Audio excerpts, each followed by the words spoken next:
함께 읽은 본문 말씀으로 근심하시는 하나님의 마음을 생각하라라는 제목으로 하나님의 말씀을 나누겠습니다. 아비멜렉이 죽은 후에 이스라엘 역사에 등장한 사사는 돌라였습니다. 그는 이사갈 사람이었습니다. 그런데 그를 소개할 때 그의 아버지와 할아버지 이름까지 성경에 기록되어 있습니다. 이는요, 그가 좋은 집안의 출신이었다는 것입니다.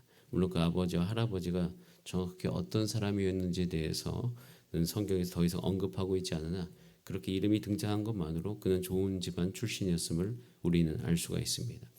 그런데 그가 일어나서 한 일이 이렇게 표현되어 있습니다. 구원했다, 살았다, 다스렸다. 누구의 손에서 이스라엘을 구원했는지는 성경에서 오늘 밝히지 않고 있습니다. 그래서 아마도 많은 학자들도 그렇고 저도 정황상 이스라엘이 이제 우리가 9장에서 아비멜렉 사건 이후에 굉장히 큰 사건이 아니었습니까? 그래서 그 아비멜렉 사건 이후에 이스라엘이 붕괴될 위험에 처해 있었는데 그 붕괴되는 것을 그 돌라가 막지 않았나 생각합니다. 왜냐하면 아비멜렉 사건 이후에 이스라엘은 구원, 즉 다시 한번 회복됨이 필요했었기 때문이에요. 이스라엘은 완전히 깨졌기 때문입니다. 내 편이나 네 편이냐 이 이야기하면서 완전히 깨졌어요. 여러분, 깨진 사람의 특징이 있습니다. 여러분, 유리가 딱 깨졌을 때 어떻죠? 어떤 상태입니까? 딱 깨지면 그 끝이 뾰족하지 않습니까? 그래서 원래 깨진 사람은 본인도 아프지만 깨졌기 때문에 이미 그 깨진 상태에서 자신도 모르는 상태 뾰족한 부분이 있어요. 자신도 모르는 상태. 그래서 본인도 아프지만 그 옆에 있는 상대도 아픕니다. 사기 그릇이 깨지면 뾰족한 부분이 반드시 나와요. 그 사기 그릇 깨진 곳에 발을 찔려서 제가 응급실 한번 간 적도 있어요. 잘못 디뎌가지고. 그 정도로 어느 순간에 남을 찔러서 피가 나오게 할 수 있다는 거죠. 내상이 정말 깊어지는 것이에요. 그리고 내 편, 네 편으로 이미 쫙 쪼개져 있으면 그 사람들, 그 집단 자체는 이익 중심으로 다 바뀌어 있기 때문에 정말 많은 어려움들이 있습니다. 그래서 원래 이것을 가지고 하나로 조율해 가는 것이 참 어려워요. 여러분, 이런 상황 속에서 하나님의 근심이 깊어지고 있습니다.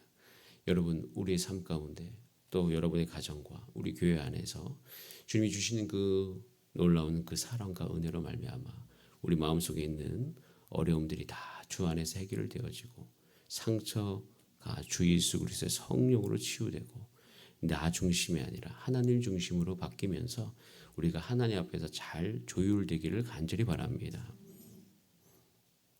기준이 있어야 돼요. 그래서 그 기준을 따라가야지 우리가 온전히 조율될 수가 있는데 그때는 정말 중요한 게 뭐냐면 예를 들어서 제가 예전에 튜닝기라는 게 있어요. 기타를 튜닝해야 되는데 튜닝기를 갖고 가지 않았어요. 지금 음정을 맞추는 거죠. 그때 했던 방법은 사실은 절대적으로 맞출 수 있는 방법이 없으니까 그냥 한 대에 다 맞추자. 이렇게 얘기한 적도 있어요. 그러니까 어느 정도 그 공연을 할 수 있더라고요. 여기서 제가 한 가지 중요한 것은 특별히 가족도 그렇고 교회도 그렇고 사실 다양한 여러 가지 의견들이 있어서 이때 모든 것을 조율해야 될 때는 하나의 기준으로 반드시 조율이 되어져야지 그것 안에서 하나님께서 하나님 되심이 그 안에 드러나는데 저 여러분 우리 모두는 하나님의 말씀 앞에서 예수님 중심으로 성령님 중심으로 성경 중심으로 여러분의 생각과 감정이 잘 조율되기를 바랍니다. 그것을 날마다 사모하시길 바라요. 주님, 우리 교회 또 우리 모든 조직들이 하나님의 말씀과 하나님의 성령의 충만함 가운데 여러분의 생각과 감정이 거기에 반응되어져서 우리가 그렇게 주님 따라가는 우리의 삶이 되기를 간절히 원합니다라고 기도하시기를 바랍니다. 그래서 우리의 생각이 서로 하나님 앞에서 조율되지 않은 채 만나기 시작하면 사실 결과가 썩 좋지 않습니다. 왜냐하면 이미 자기 중심적이기 때문에 남의 이야기가 들어와도 그냥 그것이 잘 조율되지 않아요. 그래서 성도 간에 또는 가족 간에 불화를 풀 때 먼저 하나님 앞에서 조율을 하시고 주 앞에 있음으로 말미암아 서로 같이 만나서 하나가 되어지는 우리의 삶이 되기를 소원합니다. 여러분, 사사기 시대는요 이런 하나님의 말씀의 기준이 사라진 시대예요. 그렇기 때문에 조율 자체가 안 돼요. 혼돈 그 자체입니다. 기준이 없기 때문에 그저 사사한 사람이라면 그 사람 중심으로 조율이 되려고 노력은 하는데 그 사람조차도 하나님의 말씀으로부터 벗어난 사사들이 많았기 때문에 이게 어려운 것입니다. 서로 찌르고 서로 아프고 상처만 커져가는 거죠. 물론 이제 돌라가 일어나서 이스라엘을 구원하고 23년 동안 잘, 그러니까 그 돌라 중심으로 잘 여러 가지 것들이 조율이 된 듯합니다. 자, 그런데 문제는 또, 자 보세요. 3절에 보면 그 후에 길라 사람 야일이 일어나서 22년 동안 이스라엘의 사사가 되니라. 이 야일의 시대를 많은 성경학자들이 가장 그래도 이스라엘 사사 시대 중에서 아무 탈이 없었던 시대 중에 하나가 아니었나라는 생각해 봅니다. 그럼 야일이 사사가 되지만 누구랑 싸웠다는 이야기는 없어요. 그러니까 이 돌라가 일어나서 어느 정도 잘 잡혀놓은 거를 가지고 이 야일은 그 뒤에 일어나서 그것을 유지하지 않았나라고 생각을 합니다. 자, 그런데 누구랑 싸웠다는 이야기가 없는데 참 신기한 한 가지 표현이 있어요. 자, 4절 말씀 같이 읽어볼까요? 4절입니다. 시작. 그에게 아들 30명이 있어 어린 낙이 30을 탔고 성읍 30을 가졌는데 그 성읍들은 길라 땅에 있고 오늘까지 하봇 야일이라. 자, 이 사사에 대해서 표현이 뭐예요? 아들 몇 명? 30명. 어린 낙이 몇 명? 30. 성읍 몇 개? 뭘 가졌다는 이야기가 굉장히 많아요. 원래 야일의 이름 뜻 자체가 여호와께서 빛을 발하시리라라는 뜻을 갖고 있어요. 그만큼 그때 당시에는 이 좋은 시대였음을 알 수 있어요. 자, 그런데 이 평화 시기에 그를 표현한 말이 참 안타깝게도 아들 30명, 낙이 30.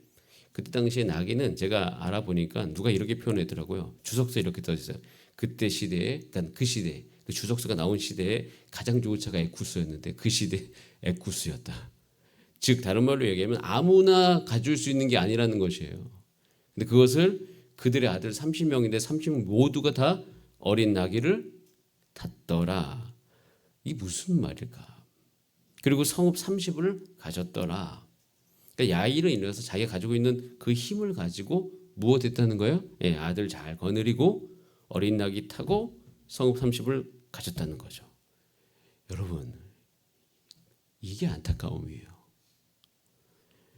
그가 일어나서 그가 가지고 있는 그 힘, 여호와께서 빛을 발하시는 시대에 그 힘을 가지고 하나의 말씀을 같이 공부하고 주의 말씀, 율법이 무엇인지, 하나님께서 모세에게 준 율법이 무엇인지, 그러니까 다시 신명기를 읽어봤어야죠.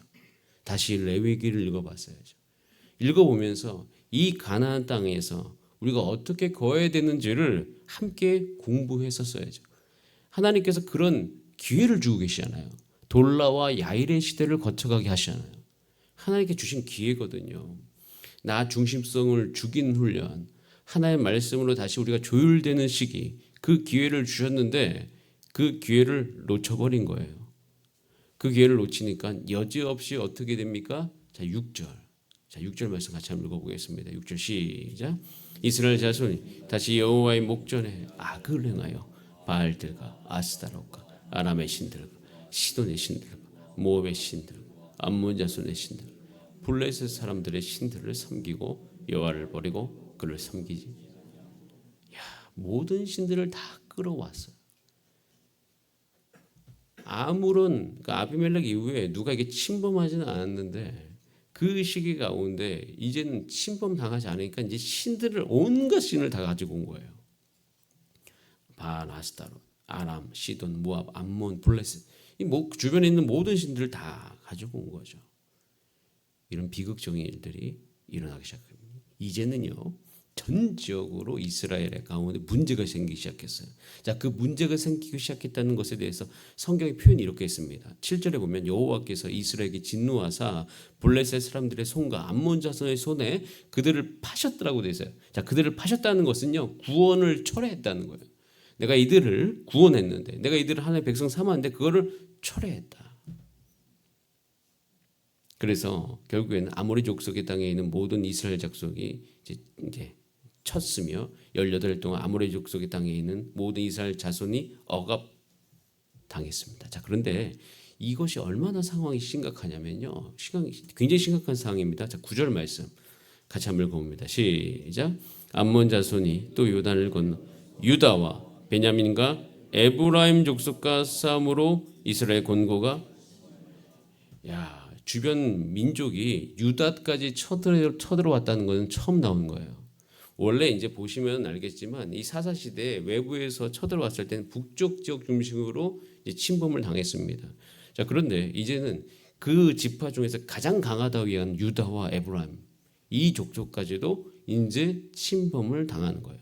즉 이것은 무슨 얘기냐면 유다와 베냐민과 에브라임까지 이 모든 신들의 영향력이 들어갔다는 거예요. 최후 마지노선까지 깨져버린 것이었어요. 그래서 이제는 더 이상 어떻게 해결할 수 없는 상황이 이들 가운데 도래하고 있음을 우리는 볼 수가 있습니다. 여러분 참 이 사사기 10장 말씀을 읽어보면 우리가 오랜 기간 동안 교회를 다니지 않고 말씀을 또 멀리 서서 내 인생 가운데 이게 좀 이상한데라는 생각이 들 때 사사기 10장 읽어보면 우리 삶의 패턴이 딱 여기에 걸려 있다는 것을 알게 됩니다. 이렇게 우리가 되는구나. 이렇게 될 수밖에 없구나. 라는 것을 알 수 있게 되죠. 자, 그때 우리는 그래서 여기에 도래하지 않기 위해서 또 여기서부터 돌아오기 위해서 우리가 날마다 기도해야 될 영역 한 가지가 16절에 나와 있어요. 자, 16절 말씀을 같이 한번 읽어볼까요? 시작. 자기 가운데에서 이방 신들을 제하여 버리고 여호와를 섬기매 여호와께서 이스라엘의 곤고로 말미암아 마음에 따라하겠습니다. 마음에 근심하시니라. 근심하시는 하나님의 마음을 우리 마음에 두는 우리 주사랑교회 성도님들 되시기를 바랍니다. 하나님의 마음을 달라고 기도하시기를 바랍니다. 각 시대별로 하나님께서 하나님의 역사를 일으키셨던 그 출발점 자체는 주님 마음을 달라라는 기도 속에서 주 앞에 무릎을 꿇었던 주의 백성을 통해서 하나님께서 그 일을 하셨음을 기억합니다. 주님, 우리 주사랑교회가 이 시대 가운데 이렇게 지금 하나님 아버지의 근심하신 마음을 구하면서 주님 내가 어떻게 살아야 되겠습니까? 라고 물으면서 주 앞에 나아갈 수 있는 그런 마음이 우리 가운데 부어질 수 있도록 주님 우리 가운데 역사하여 주시옵소서.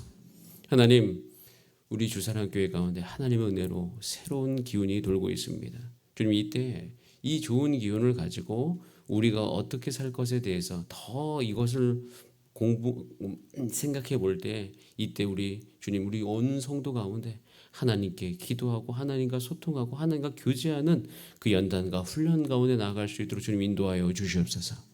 하나님 아버지의 마음을 알아서 우리가 말씀을 더욱더 연구하며 이제는 이 말씀이 나로부터 우리 주변의 모든 사람들 가운데 퍼져가는데 우리가 애씀이 있기를 간절히 소원하오니 여러분 마음속에 하나님의 이 근심하는 마음을 담아서 주님 하나님의 말씀이 어찌 내 삶 가운데 임하지 않을 수 있습니까? 주님 내 삶 가운데 하나님의 마음이 하나님의 말씀이 온전히 임하게 하여 주시옵소서. 그리고 이 말씀의 다스리심은 나만 일어나는 것이 아니요 내 배우자와 내 가족과 내가 섬기는 모든 곳곳에 특별히 마디의 가족 모든 그 삶 가운데 임할 수 있도록 주님 도와주시옵소서. 그렇게 근심하면서 주 앞에 곤고함 가운데 이 이스라엘 곤고로 말미암아 주 앞에 기도하는 사람의 기도가 있을 때 하나님께서는 그 분들의 기도를 통하여서 사사기 시대에 하나님께서 임하셨듯이 우리 모든 각 사람의 삶 가운데 하나님의 역사가 일어날 것을 기대합니다. 이것이 우리가 나가야 될 방향이에요. 우리가 해야 될 것입니다. 그래서 주님 이제 우리가 이제 5월 중순을 넘어서 6월 다 하고 있습니다. 앞으로 우리가 이 5, 6, 7, 8 이 기간 가운데 영적으로 우리가 새로워질 수 있는 은혜를 덧입혀 주시옵소서.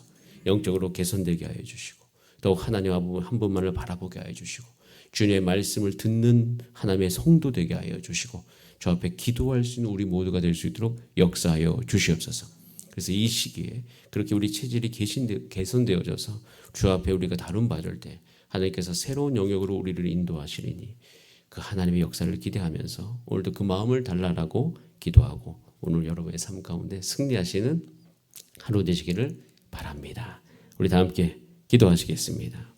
이 시간 기도할 때 주님 하나님께서 기회를 주셨을 때에 평안을 주셨을 때 이 사사시대 사사가 그걸 하지 못했습니다. 주님 우리 시대에는 이런 실수를 반복하지 않게 해주시고 주께서 우리 가정 가운데 기회를 주셨을 때 우리 교회 가운데 기회를 주셨을 때 그 하나님 아버지의 마음을 구하면서 이제는 주의 뜻대로 가기를 소원하오니 그 마음을 우리 가운데 부어 주시옵소서. 그렇게 우리가 주 앞에 이 시간 기도합니다. 주여 한번 부르신 다음에 합심으로 기도하시겠습니다. 주여